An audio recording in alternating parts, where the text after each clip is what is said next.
আসসালামু আলাইকুম বন্ধুরা, আমন্ত্রণ জানাচ্ছি আমাদের আরেকটি নতুন ভিডিওতে। প্রতিদিনের মতো আজকে সকালটাও হলো ব্যস্ততা দিয়ে শুরু, কিন্তু আজকের ব্যস্ততাটা হচ্ছে অন্যরকম। অন্যান্য দিন একদম ভোরবেলা উঠে দোকানে যাই, দোকানে অথবা আড়তে যাই। আজকে আসতে হয়েছে একটু অন্য জায়গায়।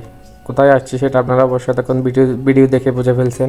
হ্যাঁ, আমরা আসছি একটি তরমুজ খেতে। তরমুজ ক্ষেতটি এত বড় ছিল যে এক প্রান্ত থেকে অন্য প্রান্ত যেতে এটা গাড়ি ব্যবহার করা লাগে। এত বড় তরমুজ ক্ষেত, বিশাল তরমুজ ক্ষেত। ওখানে দেখতে পাচ্ছেন আপনারা অনেক সুদানি কাজ করতেছে। মূলত এটা হচ্ছে এক সৌদির, উনি সুদানিরা এখানে কাজ করে আর কি। তো আমরা তিনজন গিয়েছিলাম বাগানটি দেখতে, আমি, আমার কপিল এবং আপনারা সবসময় যাকে ওই যে ভিডিওতে তরমুজ কেটে দেখাইতে দেখেন উনি সহ আমরা তিনজন গেছিলাম। প্রথমে আমরা ক্ষেতের চারপাশে ঘুরে ঘুরে দেখছিলাম যে তরমুজ কি অবস্থা, তরমুজে কতগুলা তরমুজ হবে না হবে এগুলো একটা হিসাব করতেছিলাম। তো সুদানি ভাই উনি আমাদেরকে ঘুরে ঘুরে দেখাচ্ছিল বাগান।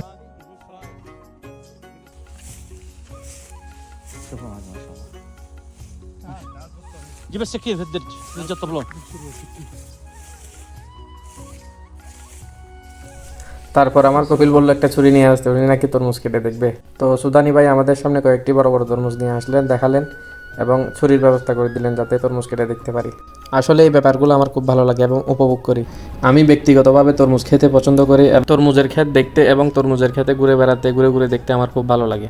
এর মধ্যে সুদানি ছুরি নিয়ে চলে আসছে, এখন তরমুজ কেটে দেখার পালা। দেখি কিরকম ভিতরে লাল হয়েছে কিনা। তরমুজের বাগান কেনার আগে আসলে এরকম কয়েকটি তরমুজ কেটে দেখতে হয়।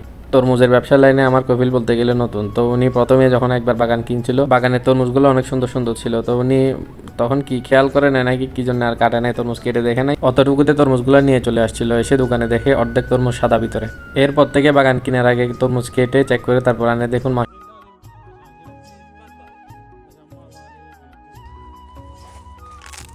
اله الا الله. تبارك الله تبارك الله. لا اله الا اذكر الله يا ناس. ما شاء الله تبارك الله. মাশাআল্লাহ, এই বাগানের তরমুজ কোনোটাই সাদা পড়ে নাই। মোটামুটি যতগুলো কাটছে সবগুলো তরমুজ লাল এবং মিষ্টি ছিল। তো বন্ধুরা, এই ছিল আজকের ভিডিওটি আপনাদের কেমন লাগলো অবশ্যই কমেন্ট করে জানাবেন।